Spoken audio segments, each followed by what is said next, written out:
And welcome to Drive the Bid, the automotive podcast brought to you by AutoHunter.com, which is an online auction with cars going live every single weekday that is driven by ClassicCars.com, which is an online marketplace with over 30,000 cars currently live on the site.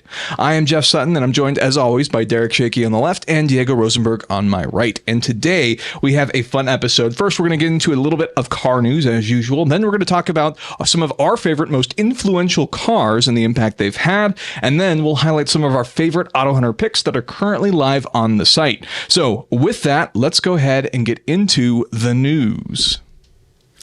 Okay, this one came out within a few hours of this moment. This is the, and forgive me, my Italian's not the best, the Alfa Romeo 33 Stradale. That's correct. Okay, thank you, monsieur. This is a new supercar from Alfa Romeo. It's their new Halo car. Only 33 are going to be built. You have your choice of gasoline power or electric and battery. Presumably, most, if not all of them, are going to be gas-powered. Please, GC, gas-powered ones. All of them are called for already. It's probably going to be close to $1 million. The underpinnings are somewhat shared with the Maserati MC20. So you're going to have a 3-liter twin-turbo V6, about 620 horsepower. There are two versions, the Tributo and the Alfa Corse. And the difference, as far as I can tell, is the interior, with the latter one having a mixture of leather and Alcantara. Thank you. But that's the interior. It kind of gives me Alfa Romeo Montreal vibes, and I don't know why, because I can't say I'm totally familiar with the interior of that, but even though I love the Montreal. This is the car.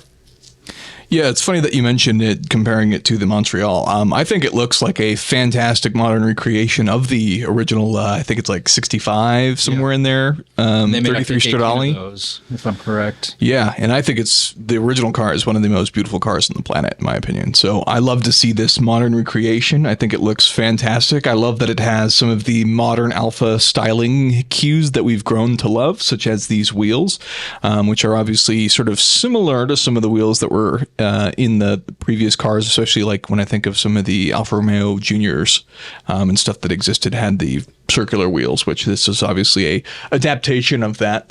And I think it looks fantastic, with the weird exception that these taillights look like the brand new Lancia concept that they unveiled. I don't know what those taillights look like. That. But I do like the idea these are partially hidden. I think that's a nice little touch. Yeah, no, it's a gorgeous car. Do you know if they're going to be coming to the U.S.?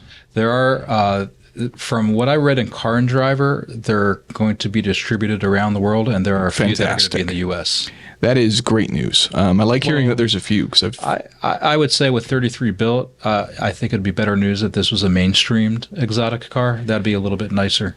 Yes, mainstream is always nice, but nothing quite like this ever gets pushed to the mainstream in that regard. It looks like it's got US compliant headlights. Looking at this clamshell photo, the way it opens, it looks like the headlights aren't actually attached to the front clamshell there. So that would be US compliant. So that makes sense. There's a lot of interesting things to unpack with this car. Specifically, the Maserati powertrain also comes to mind. So that engine, that 3-liter V6 twin turbo, when that first came out, it's the Nettuno powertrain. Okay. When it came out, it was first appeared on the MC20, which at the time it was unveiled as a Maserati exclusive powertrain. So obviously the reason they say that is because the previous Maserati Gran Turismo was known for having a Ferrari-based powertrain and some other, instances like that. But it's interesting that it's now on an Alfa because it's in the Gran Turismo, which is actually a detuned version of the MC20. But it seems a little odd to be blending that powertrain. Would have been nice to see the Quadrifoglio's powertrain reused.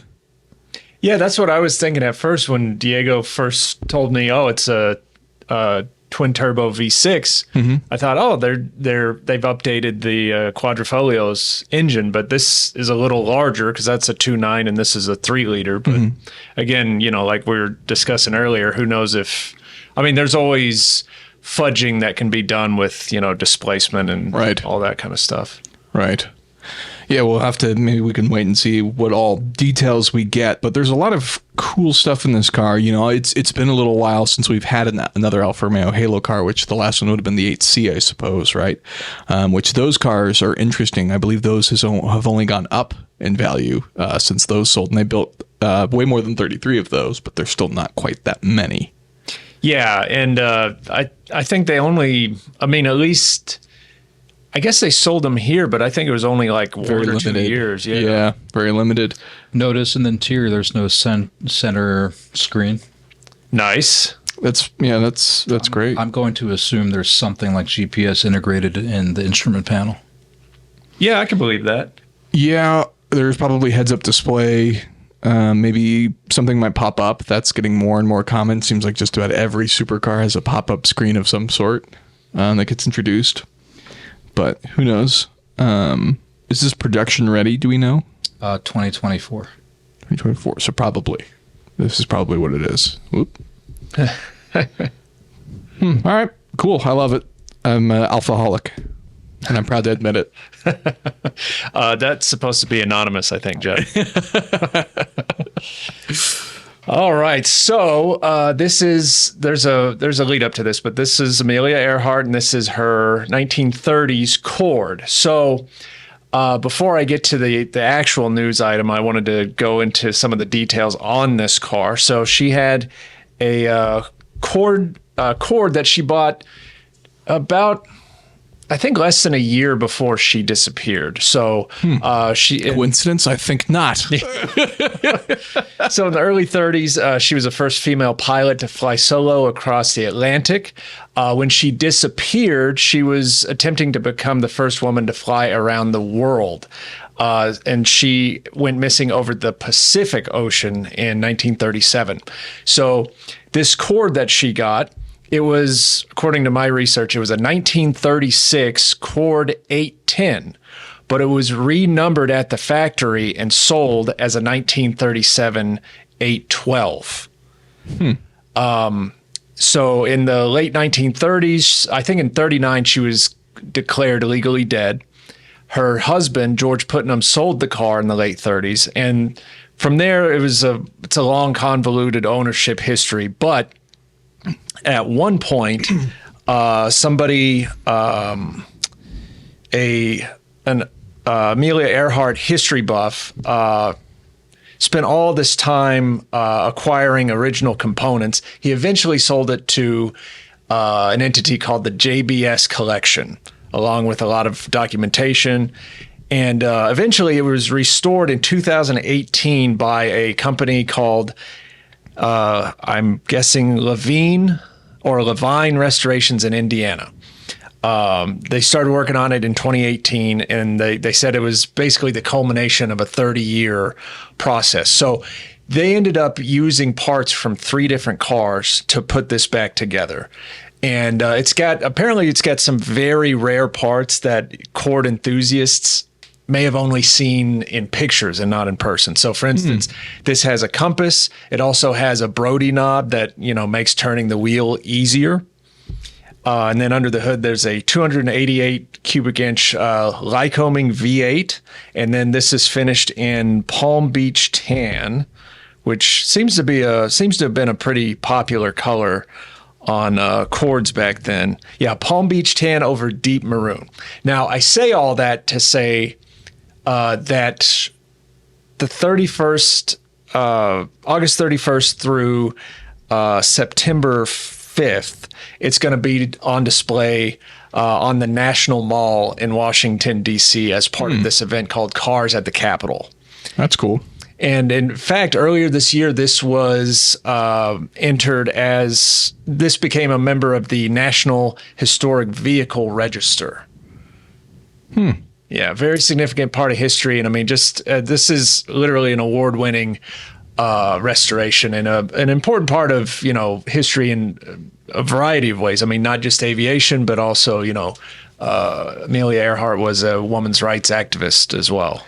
I think the fact that it's a Cord also fits right in with today's episode of influential cars. Obviously, the Cord was very much ahead of its time, and you could almost argue maybe she was interested in it because it's got sort of aviation.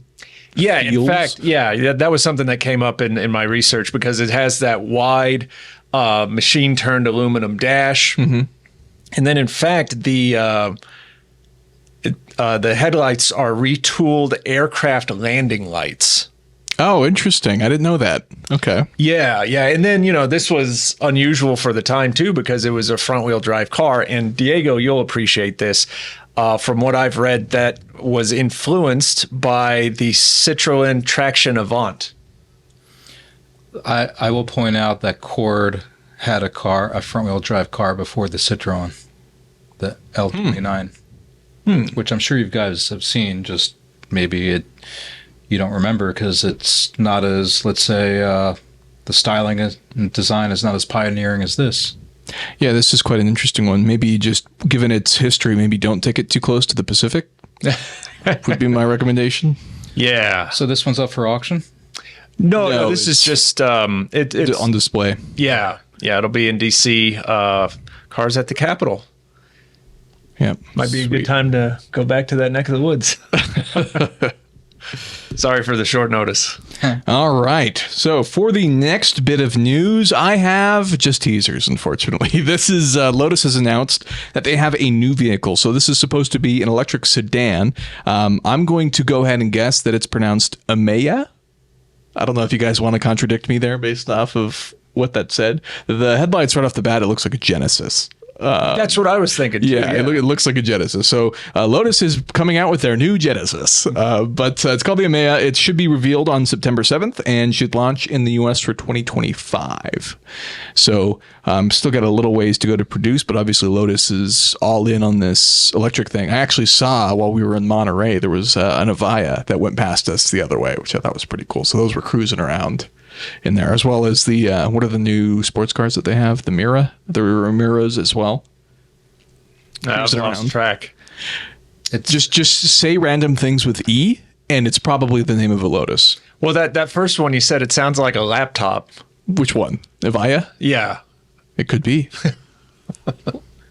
But here is the front of it, and here is the back of it, which is just the back is actually based off a Lucid. As you can see there, and then the front is a Genesis. So this is the Genesis Lucid Lotus. That's exactly what I was thinking. The back, yeah. I mean, that the back end to a certain degree is, kind of played out already by a variety of manufacturers. Yeah, the 992 911 has a single beam tail bar. So everybody rewatched the Cylon episodes and thought, man, that should be a car tail light from whatever sci-fi show that was, and now we have it. Yeah, and Lexus is in on that as well. That's just the phase we're in right now.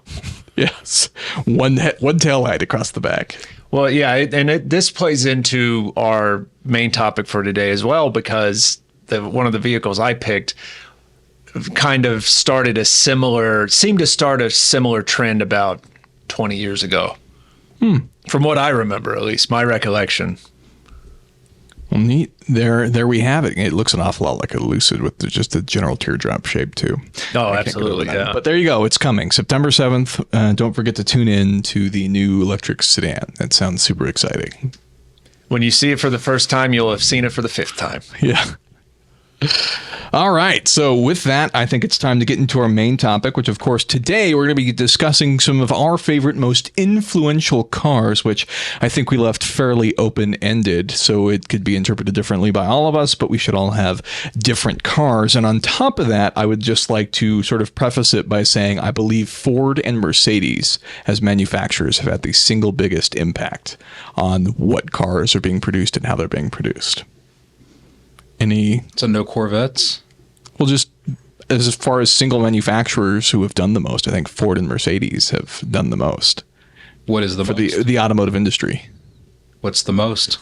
Well, I don't want to give away too much because one of my vehicles is under one of those manufacturers. So I will talk more about that later. But they've done a lot with legislation, just styling, forward cues, etc. And they've both been around forever. Technically the first car, as we call it, was a Mercedes, right? Benz motor wagon. Patent motor wagon. Yeah. And in some ways, there's never any firsts. You know, when something comes out, you can find a lot of other individuals or companies doing similar things.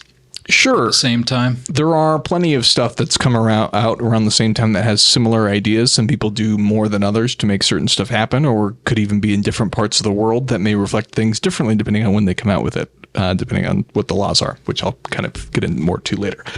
I'm going first. This awesome photo is a Lancia Stratos, and it seems like kind of an odd choice as far as influential cars, but the reason I picked it is because it's the first purpose-built or homologation rally car. So it's not, by this point in time, this would be 1973, it wasn't uncommon to have street race cars that were homologated, so to speak, that had both street versions as well that were basically identical to the race cars. But this was a huge step. So rallying had been increasing just sort of with its relevance in time. And then when the Stratos came out in 1973, it really set a bar. It was specifically developed for Group 4 racing because of the way the rules were. It was going to be easy to build 500 cars to sort of homologate the car. Now, Lancia actually never technically built 500 cars, but somehow still managed to meet the check mark to get the homologation pass to race the car in Group 4. I believe the final number was about 492 cars were built. Add on some of the kit cars that have since been built, and I'm sure we're over 500. So some of the cool things about this car, just to give some of the history for those of you that aren't familiar, it's a Ferrari mid-engine sports car, essentially. And as you can see, it's got a really short wheelbase, which is agile, which is ideal for getting around twisty, curvy roads, which if you're from Italy, which of course Lancia is, when you do races like San Remo, there's a lot of mountain, what do they call them, Switchbacks, thank you. Lots of switchbacks that you want to be able to just pull that e-brake, slide the car around, no problem. So this does that. Now it's rear-wheel drive, so they haven't switched to all-wheel drive yet because this predates Group B, which started in 1982. So that's kind of what I'm leading this with, because this was the start of all the crazy rally cars, because this was like, we're allowed to do that? Once Lancia came out with this, and then all of a sudden we started to see more and more of these homologation rally cars that would lead into the insanity that was Group B, which would eventually be canceled because it was too insane in 1986. This right here is the Bertone Stratos Zero. So this is an interesting one. When Lancia was starting to basically work on the project, typically Lancia had been doing Pininfarina styling for a while. That was their main choice of manufacturer. But when they had announced the sort of project that they were working on, Bertone had unveiled this at a concept show, and Lancia was interested. So Bertone wanted to make a good impression and steal Lancia away from Pininfarina, drove this car straight to the Lancia plant and drove it under the guardrail to get in the plant. So this car is that low. You can see we've got an F-104 Starfighter in this photo behind it that makes the car look incredibly tiny. You can see as she's stepping into it, the front of the car is at like her knee height, and then that's basically where you're going to be sitting. That's good. Like your drive line sits right there at knee height. So an incredibly low car, and this was obviously it changed quite a bit, but the general wedge shape for the concept and even some of the different power plant inspirations were kind of in this car. So this is where it originated from. Here is a street version. I think it's just an incredible car. For one, I think it's gorgeous, and it's got such a like unique shape that it's not something that seems, it's not practical in any way for the street. And the fact that they managed to get a Ferrari engine is even crazier to me. They got the Ferrari Dino. Okay. Yes, the Ferrari Dino V6. So it's a 2.4 liter, about 190 horsepower. And so this thing was blisteringly fast. So fast, in fact, that it won 3 world championships in a row back to back. And the only reason it did not win more is because when Fiat came in and developed the 131 Abarth, they removed the Lancia Stratos from racing in order to try and build popularity for the 131 as a family car, which to me is a real shame, because you take a car that could have dominated, won even more world championships, perhaps. Obviously, the Lancia Delta would come in and win 6 or 7 later in its run, but this car could have easily won more world championships. It literally won 3 in a row. There's no reason it couldn't have kept going. So I think it's an incredible story. I think it revolutionized the rally world specifically because it was the first manufacturer. Lancia did a ton of cool stuff, but this car was that first step into what would produce the rally monster when at a popularity height was rivaling the viewing times of Formula One. So incredible car. And you can see the engine and suspension bits back there. All right. So Back in, I want to say it was with this generation of the Land Rover Discovery, the LR3. Now it looks similar to the LR4, but I think this happened with the LR3. This came out, and you see those fender vents right there. It seemed like not that long after this came out, it seemed like other manufacturers started adopting using a similar styling cue, and then it looked, so many people would go to like Pep Boys or AutoZone, and they would get like the kind of Buick style like Ventaport. This is not legal advice. Don't do this. Yeah, exactly. It's actually illegal according to the fashion police. Yes. But yeah, it just seemed like manufacturers and then, aftermarket companies and people with questionable taste would start putting similar kind of things on their cars. I just remember seeing that in so many places. Yeah, I don't think it's ever quite faded. This one doesn't have it, right? Yeah, it doesn't look like it. I wonder what the difference was there. It wasn't functional or anything, was it? That I don't know. I mean, probably not. But it made it distinctive, because I just remember at the time it just seemed very different. I mean, obviously fender vents were a thing before, but A long time before this came out, though. yeah, exactly. Because I think the LR3 came out in like 2003, something like that. Right. Early 2000s. In the 90s was all about making things round and smooth, so nobody was adding breakup vents like this for the most part. Oh yeah, the era of the jelly bean Taurus. Jelly bean potatoes, yes, sir. But yeah, that seemed to be a popular thing for a while. That and the Fast and the Furious get up for various vehicles. Yeah, to this day, you could argue the Fast and Furious is still affecting how people are building their cars. For better or for worse. Right. People are reviving their show spec cars and selling them for insane amounts of money now. All right. Okay, this is the Lancia Florida, technically the Florida 1. And this is a show car that evolved into the Lancia Flaminia. And I kind of think of this as the first 1960s design, but it came out in 57, at least for production. This is a 55.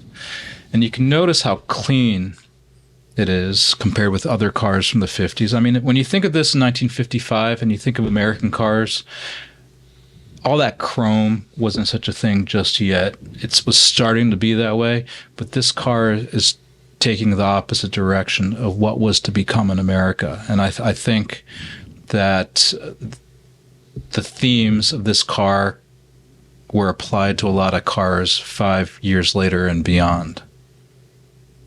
Yeah, it's got some interesting styling characteristics. It's funny how the front looks very European, but as you get to the back and the rear three-quarter look, it is very much American stylings. And I could tell you I saw this car in a magazine when I was a kid, the show car, this Florida. And I hated that front end with the staggered headlights. I'm not even sure what it is. But the production car looks pretty good. Yeah, it also kind of reminds me of the, Buick Scepter concept. Is it Buick that did that? I don't know. I think it might be Buick. I know there's a Studebaker Scepter, but that's from the 60s. Oh, yes, Studebaker Scepter. Well, speaking of 60s cars, I mean, yeah, right away it reminded me of the Kennedy Lincolns because you get the suicide doors. Yep. Mm-hmm. Yeah, but suicide doors those are things from the 30s and before. It's not really unusual in that period. But the way you framed it, it just got me thinking, because you said, it's the first 60s car, even though it came out in the 50s. And then I started thinking about 60s cars. Gotcha. But yeah, and even the tail end, yeah, it does seem American. And I want to point out the Pininfarina logo on the front quarter. And it's got the flying buttresses in the rear. I never noticed this before, the rear wipers. Yeah. Yeah. I'm assuming the production You could cars didn't put get the that. steering wheel on either side, the front or the rear end of the car. It was up to you, your personal preference of which window you liked looking out of better. Yeah. Just don't drive it at night. Yeah. So for the show car, I think they built around 5. Some were Berlines, or I guess maybe Berlina in Italian. The 4 doors, and some were coupes, two-doors. The Florida 2 pretty much was more or less the same, but with the Lancia front end. And then the production car looked very similar, but I think the rear bumper especially was not as nice as this. And then you could see some cars that influenced, like let's say the Peugeot 404. I mean, you don't have to like any of these cars. Like these British, like this Austin, I have absolutely no interest in them, but all these cars have a Pininfarina input with their design. And I'm not saying they were influenced. I did not show that one, so I don't know where that came from. But all these other cars that came after the Lancia had some Pininfarina input. So you can see how Pininfarina was using something from the Lancia and applying it to other cars. Sweet. So what's this supposed to be? That's supposed to be a Wolseley or something like that? Some British thing, I think. Yeah. I mean, it's the wrong one. This, I think, was a good pick, though. Although I don't know which one of you two chose this one. I would venture to say the Audi 100 is kind of a precursor to this. But for Americans, it didn't have the same impact. For Americans, sure, this one. But I mean, for the world, the Audi. Yeah, so for those of you looking at this incredibly standard, normally looking vehicle on screen, this is the first generation Ford Taurus. And let me tell you why it's a fantastic car. So earlier I prefaced it with saying I thought Ford and Mercedes, I almost picked the W124 as well. But Ford had a bigger impact here in the US, and so I wanted to focus on that a little bit. You mentioned the Audi, and I'm going to tell you why the Ford impact was so specific here in the US. So we had a while there where we were actually some of the last to adopt the latest and greatest of cool stuff, which isn't totally uncommon for the US, but we were very specific to our sealed beam headlights and refused to go any other direction. So there were lots of European models that looked totally different when they were coming out, and then they would get to the US and have different headlights because they had to meet US regulations. And so Ford wanted to revamp themselves. At the time, I believe Ford was actually heading towards bankruptcy rather quickly and wanted to revamp the company. And so part of that was introducing a new Ford quality stance. So they wanted to improve everything and basically go, hey, like there were tons of ads focused about like, have you driven a Ford lately? And stuff like that. And so the Ford Taurus, when it was introduced, was incredible for a number of reasons. First of all, I want to point out that this car is from 1986. It looks so normal to us now. But in 1986, you had cars on the road like this. This is a Chrysler LeBaron, and it looks ancient compared to the Ford Taurus. Same thing. This is a Grand National, so this would be 1987. This was stuff that would be a brand new showroom car at the same time that this Ford Taurus was on sale in a showroom. And the cars look like they came out decades apart. And so this car introduced new styling, and as you can see, we don't have the individual round sealed beam headlights that are in there, and that's because Ford went and fought. They spent a ton of money on developing this car, and they went and fought for the legislation with the U.S. government. What they had found out is that the U.S. government, the division that was determining whether the sealed beam headlights were legal or not, was actually the same people also responsible for certain dumb emissions laws. And so what Ford's argument was that by using these different headlights, they could get better, more aerodynamic body shapes that would be able to better cope with emissions regulations and such to be able to produce the vehicles that they're requiring and get the better fuel economy numbers and all that type of stuff. So, good. These headlights first came out in the 1984 Lincoln Mark 7. When? What year? 1984. Did they? Yeah.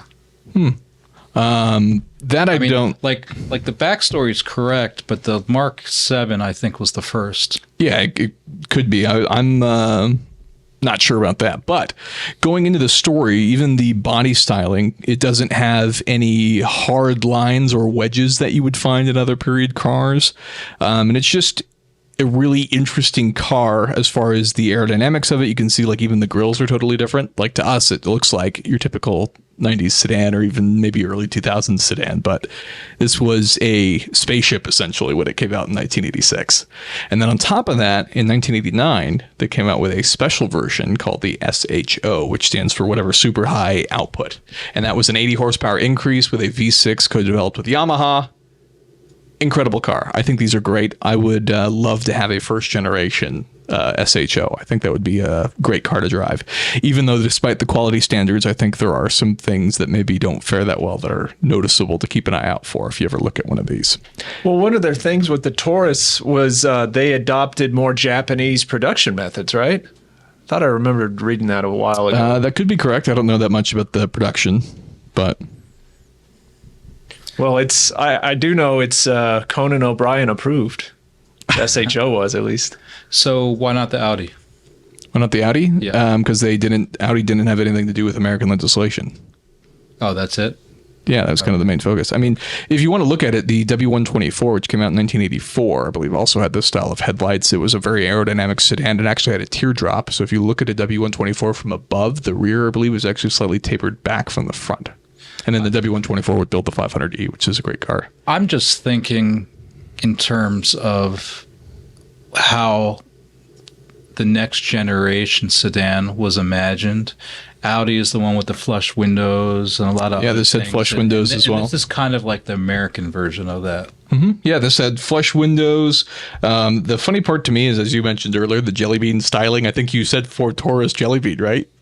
Here it is. I didn't want to say it at the time, but yes, that was coming. That is correct.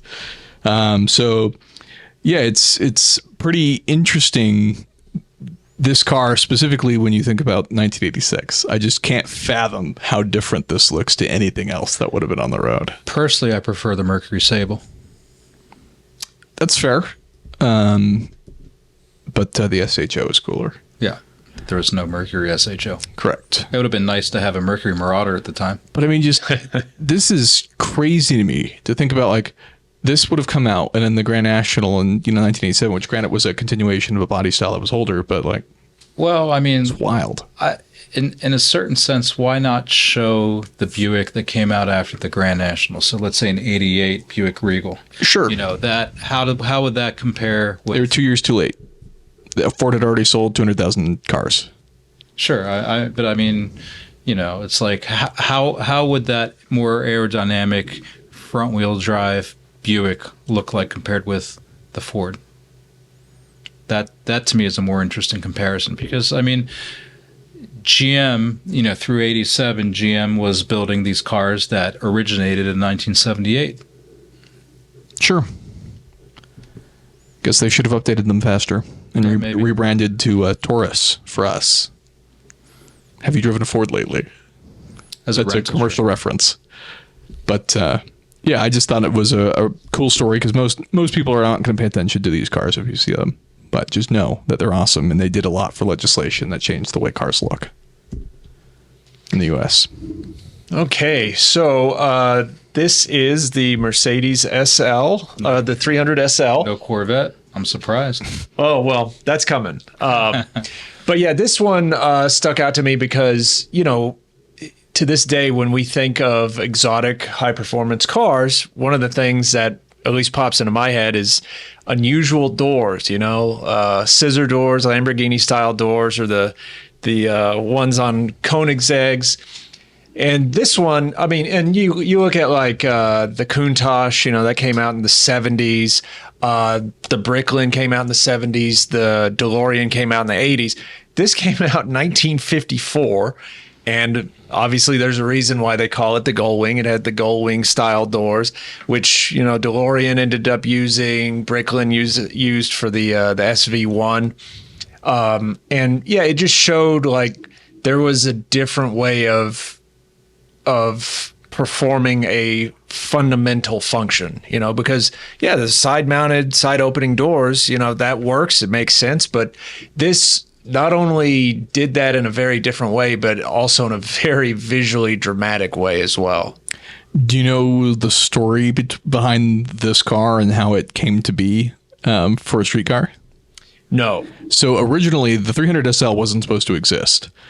So they had the race car, and the race car was really interesting because there were no doors on the race car. You had a hatch in the top, so you actually climbed in through the roof, which is why they were able to add such wide pillars, right? When you look at it, how the cabin seems to be its own little bubble, the race car, you climbed in from the top. And so eventually they changed the requirements for the race cars, and they had to have a bigger opening in the side for the driver to be able to get in and out in case of emergencies. So they had to redesign it, and therefore they started cutting into some of the pontoons in the side and create some funky door options, which would eventually become gullwing doors for the street car after the car was begged by, I forget the guy's name, one of the famous guys, German importers in the U.S. I believe he was based out of New York. Might have been Hoffman. Who also did the 507, I believe. Basically told them, you need to sell this car, because Mercedes had dominated everywhere. It was like, yeah, look, we're back. We've successfully, rebuilt our company back up, and we just dominated everywhere we took these things. So we're done. We're going to pull them out of the race circuit. We're not going to do anything with it. That's it. We're going to go back to building our regular cars. And they were like, no. You need to build street versions of these. And they did. And then now this car, not only is it significant and it's gorgeous, and as you mentioned, some of the technology and the cool things that it added that were unique at the time, this is one of the few cars from that time period that you could drive in modern traffic today, and it would have no problem keeping up with 70 mile an hour freeway speeds, and it would be okay with cruising, which I think is a huge statement to the engineering that went into the car as well. Yeah, ahead of its time. Mm-hmm. Now, I haven't read about this car in years, maybe 10 years or more, but I kind of remember the thing with the gullwing. I mean, one of the reasons why they didn't have doors is maybe because of the frame for the race car, and that's the reason why they have these kind of doors. I don't remember, or I don't know how true that is. Yeah. They only altered the race car because the rules changed. So, interesting car. I mean, like, they could make conventional doors, but it would ruin something underneath. Yeah, it might be hard to sell a street car where you tell people you have to climb in through the top. Well, I don't mean that. I just mean, like, structurally, it couldn't be done. Sure. So they came up with this. Sure. Beautiful cars. Wish I could afford one. Yeah, same here. I don't need anything crazy. I don't need an alloy car. Just give me a standard car. Just a color. Oh, there are so many fantastic colors. Silver is obviously the one that we think of that comes to mind. I saw a green one that is not what I would pick, but was like... What kind of green? It's like a light... I don't really know how to describe it. It was a gloss green. It was a light green. I forget. There's a name specifically associated with it. It was a fairly famous car. But then I also saw one in what I believe was called Strawberry Metallic the other day, and that is a phenomenal color. So I think I might have to do something like that. Granted, that one was a convertible. So. And that was a factory color? Mm-hmm. And if I recall correctly, one of the only ones. The convertible replaced this. Or maybe they were available concurrently, but in the end, the convertible was the successor, I think. Yeah, the convertible came later, and it changed. So, like, the front end, the headlights had changed for the convertible, which is unfortunate because I like this better personally. I think the hardtop gullwing is the best looking. And if you could get those rouge wheels with it, then you're set. Yeah, I mean, I would rather get, have the hardtop version of this and then just a 190 SL as a roadster. Yeah. Also not cheap either, but if you could afford the regular gullwing, you can probably get your 190 for your cruiser, your beachside Pacific Coast Highway cruiser. This makes me think like it's great going on a picnic. It is. At what's the top speed of these? These can do like 150 or something, right? 150, 160. I think they're up there. Being that they're race cars. Okay, so the Chrysler Airflow is my other influential car. I've never been hot on these. I think there's a lot more attractive, streamlined cars. But this is kind of the first with the integrated body. Didn't sell very well. The engineering was great. It just didn't sell very well. There's also a DeSoto version with a 6 instead of an 8. But even though it didn't sell well, a lot of other companies copied the style, if not the engineering. This is a Toyota. You can see the influence here. This is a Volvo. This is a Peugeot. This is a little bit a more famous version. I'm sorry. It's a more famous copy. The headlights behind the grill's a little funky. Yeah. Looks like a monster. Looks like that front bumper is like a metal mustache or something. It cracks me up that the vents, the 3 vents on the side, are the exact same as what the Airflow had. And even this Toyota has them. Yeah, but those kind of... a lot of cars, I mean, But to have three of them have vents? vents. No, I mean, like vents is one thing, but to have three vents in like various lengths that follow the fender line seems specifically. I would say it's a nod to streamlining and Art Deco style. I think it's something that's pretty common in the era. See, like this car has the vents that are more common, just the one vertical vent. Yeah. But I mean, you know, you could look at some of, let's say, the V16 Cadillacs of the era. They had the same kind of vents, more or less. Oh, look at the door orientation on this one. Yeah. That's wacky. So then, let's say the most famous copy from the United States would be the Lincoln Zephyr from 1936. That one didn't make it in, apparently. Yeah, fair enough. But from an engineering point of view, the Lincoln Zephyr did not compare. Also, so this is, you said this was a Citroen? Now, this is a Peugeot. Peugeot. This is a funky car. So for those of you not watching the video but listening to the podcast, the front doors are suicide doors and the rear doors are standard doors. So they would bump into each other like a butterfly wing, I guess is what I would They're all call it. hinged in the B-pillar. Yeah, that's the best way of describing it. And then on top of that, it's got the headlights hidden behind the front grille, and then the windshield wipers are mounted above the headlights, so you can turn Which I think is the not windshield unusual for to turn them. European cars at the time. Is that where they put it to turn? I imagine they're manual wipers, right? I don't know. Maybe they're vacuum. This, I'm not good with Peugeots from this era. This is a more upscale Peugeot. They also had this style in some of the lower line ones. But if you've ever seen the Peugeot retractable hardtop, the first one, I think they called it the Eclipse. It's basically based on this car. So it may be more familiar than what you think. Yeah, Chrysler Airflows are cool. This particular color that we've got it in here, this blue, I don't think is particularly flattering. I don't think it's vintage either. No way. Probably not. Absolutely not. But I've seen some of these in like darker colors, and I think they look fine. Certainly very. Certain cars look better than others. The 34s, I don't think look as nice as, let's say, the 35, 36, or 37. The headlights are a little bit different. I just don't think it's as flattering like this. I think this is the only vehicle I've seen that has a grille bigger than a modern Lexus.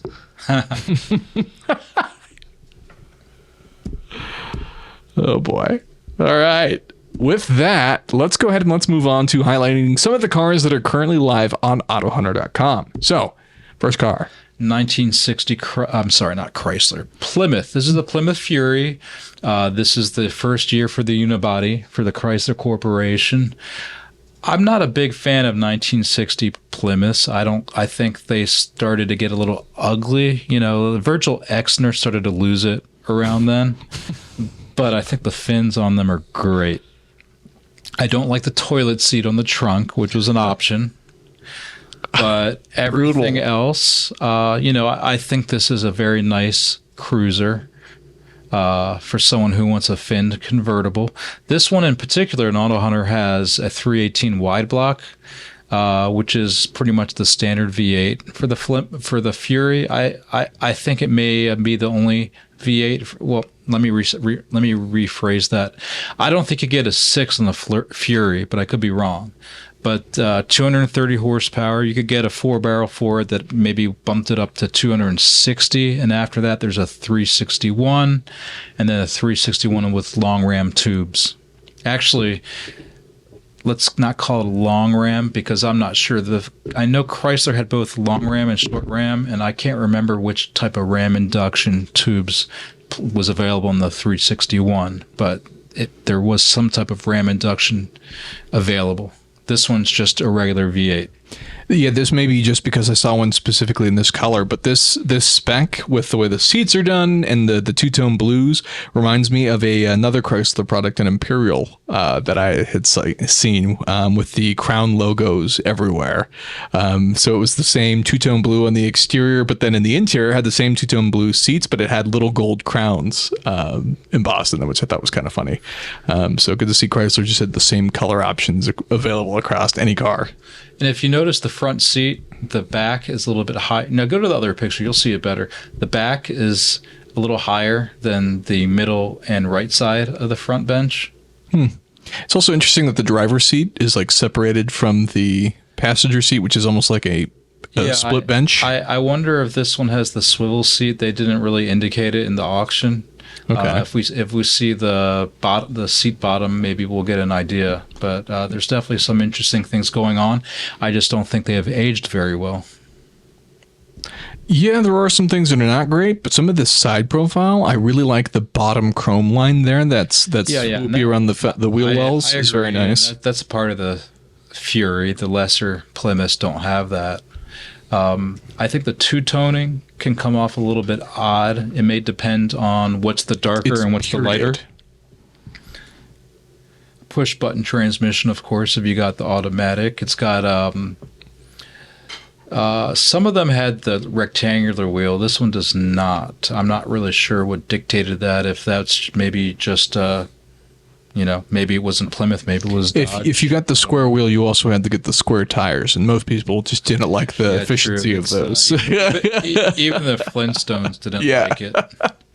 So this is a nice one, and it's different than your average 1960 Ford or Chevy, which were, I think, kind of stylistically, they're a little bit stronger. Like, they have aged much better. They're a little bit less polarizing than this. In 61, of course, Plymouth went very polarizing. But, this is the start of unibody, and there's something to be said for that. The start of the slant six, if this one had a six. It was an interesting year for Chrysler, to be sure. All right. Well, here's the Corvette. Yeah. Speaking of interesting, so this is a C5 Vet. Forgive me, I don't have the exact year in front of me. My computer died. But anyway, C5 Vet. So those were made I believe it was in 98. What's that? I believe it was in 98. Okay, yeah, that was my hunch. And, cool looking car by itself, but there's a lot going on here that's not immediately apparent. So it does have Cray wheels, aftermarket wheels, but under the surface, there's a lot of cool stuff. So within the last 3 years, the seller has done a lot to this car. So in 2020, they had a new LS3 V8 and a new 4-speed automatic installed. And they're saying output is 515 horsepower. So obviously there's some other stuff going on there other than just a stock LS3, because in the C6 Vet, I think that made 430 horsepower. So yeah, that sounds right. Yeah, some enhancements for sure. They also had the seats reupholstered, so black leather, and a new top installed as well. So total mileage on the car is like 68,000 and change, but the new power plant has less than 1,000 miles on it. So the engine's new as well, in addition to the trans, which I think you can buy both of still brand new, because the LS3, I believe, is still offered in crate form, and so is the 4L60E. I can imagine they are. Yeah, It should be in transaxle form, because this is a C5. Yeah. Yeah, so those were new and installed in 2020, but given the mileage, still very new, even 3 years later. So, and then given the new horsepower output of 415 or whatever, that's an incredible, huge improvement over the LS1 that would have come in this car at 345. Yes, yeah, oh yeah, definitely. Yeah, and I mean, it looks very. It doesn't look wildly different. It's pretty. All its heads definitely, look the same for the most part. Yeah. Yeah, and then, they dressed it up a little bit with the air intake wheels. Is the same. That's a C5 air intake. Oh, yeah. Yeah, so just a very interesting build. And then it comes with like $20,000 in receipts for, the engine and transmission work and all that kind of stuff. So, yeah, a lot to like here. And I mean, even without the engine transplant, I mean, it's still a pretty fresh car for being 25 years old, because it's only less than 70,000 miles on the car as a whole. And then, fresh engine and transmission. Yeah, you can't go wrong. The C5 Corvette, for those of you that don't know, was actually the last car to have pop-up headlights as well, until production was discontinued in 2004. So there you go. You can get a new modern version. The exterior looks to be in great shape. It doesn't have any tacky modifications. And this one's actually for sale on AutoHunter.com. That's right. All right. Moving on to my pick. This is a 1969 Datsun 2000 Roadster, which I believe was also called the Sports 2000 or the Fairlady, depending on which part of the world you were in and what you're calling this car. I think some of the earlier ones might have had Fairlady badges, right? I don't know, but I'm pretty sure these were sold as fair ladies in some parts of the world. So this one has been modified, just like your Corvette there, Derek. This one has some new power plant options. This one's actually been swapped with an SR20. So for those of you not familiar, the SR20 is a Nissan motor. It was not actually sold at any car sold here in the U.S. We received the same models that it came in overseas. It was mostly common in the Silvia. But we didn't get any of those here. But since then, now that the sort of, let's say the fair trade walls have opened up for 25-year and older JDM stuff, there are a ton of SR20s making their way into the US in addition to all the JDM versions. And so people are actually swapping their US Silvias with SR20s, which is a considerably better engine than the KA24 that would have come in those. But this one has been swapped with an SR20, and it has a 5-speed manual transmission. So what you get is a huge horsepower bump, so you can take your topless roadster here cruising wherever you please with lots of power. So this thing will have no problem keeping up with modern freeway speeds with that new power plant. So how many cylinders and what size? It's a 2-liter, and it's a 4-cylinder. Okay. It's this one's naturally aspirated. They were offered in turbocharged versions. So what year was this engine used? Well, 90s. 90s, okay. Yeah, it came in a bunch of different cars aside from the Silvia. It's like probably 200 horsepower? Yeah, around there. Okay. So fairly decent. But as far as that, it's got front disc brakes, it's got a modern radio, and it has a removable black hardtop as well. So to me, this is just an all-around. I've always loved these cars. I remember when I was going to school, there was a guy that had one of these on campus, and I'd see it around all the time, and I was like shaking my fist in jealousy at him every time I saw it cruise around. But this one would be even faster. I'm sure it's faster than that one. You should get it and show them off. I would love to, but I would need a proper storage solution for this car, which I don't currently have. But it is a cool car. The SR20 Spot, being that this is already completed with the 5-speed, this is an awesome car. Look at the ignition. It's that's a race car, so you can start it with your left hand while you're putting it in gear, so you can do your Le Mans running start to your Fairlady every time you need to go to work. You time it so that way you're barely going to be late unless you sprint to your Fairlady, start it, put it in gear, and go. That's how I like to live my life. one 24-hour Le Mans race start at a time. Yeah, see, I put my donut around my shifter, and then I shift. I take a bite, put it back on. Now you sound like Homer Simpson. But here it is. Here's our twin cam SR20 engine. This is one of those things where I'm glad that things have kind of shifted, that the US tends to get the high performance stuff now. But it was a real shame. There was a ton of good stuff coming out of Japan in the 90s that they had higher trim performance options, which were available there that were not offered in the US, even though that car was available for sale in the US. Real shame. Evos come to mind, Subarus come to mind, all had versions of cars that we were selling, but couldn't buy the top trim. It's a real shame. Yeah, for the longest time, it was that way with the Civic Type R up until, a few years ago. And then the Focus RS, that was forbidden fruit for a while. Yes. And it was here for all the European years. Fords that we didn't get. Yeah, real shame.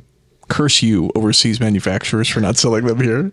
But fortunately, there are workarounds, such as this, in a way, a little more, obviously more labor intensive. But I think things have changed for the better in certain ways. Mm-hmm. Maybe you should be cursing some of the regulators that make it very expensive to bring. Yeah, not to get too much into this, but you could argue at some point you kind of could get certain cars in here through the gray market if you were willing to make certain modifications. But it turns out the gray market was causing hundreds of millions of dollars in sales losses for certain manufacturers like Mercedes specifically. And it turns out if auto manufacturers running a business start to lose hundreds of millions of dollars, they might get a little upset and then show up to your U.S. government and demand that something be done to stop them from losing hundreds of millions of dollars. They're thus ending the gray market and the ability to import things and modify them. How dare they? How dare they? So, but most of these cars are now available thanks to the 25-year law, which happened to be put together by a bunch of fantastic, wonderful people for the 959, and thus we can import cars now. So, yay for that. So with that, that's going to be the end of the podcast. So again, if you're interested in buying or selling your collector car, be sure to check out AutoHunter.com, which brought to you this fantastic podcast. It is an online auction with cars going live every single weekday. And of course, it's driven by ClassicCars.com, which is our online marketplace with over 30,000 cars currently live on the site. If you enjoyed the podcast, could hit that like button for us, add it to your favorites, comment down below, etc., etc., etc. We would really appreciate it. And of course, thank you so much for watching or listening, if that be your preferred way of joining us here for Drive the Bid. With that, thank you so much, and I'll see you guys next time. Thank you.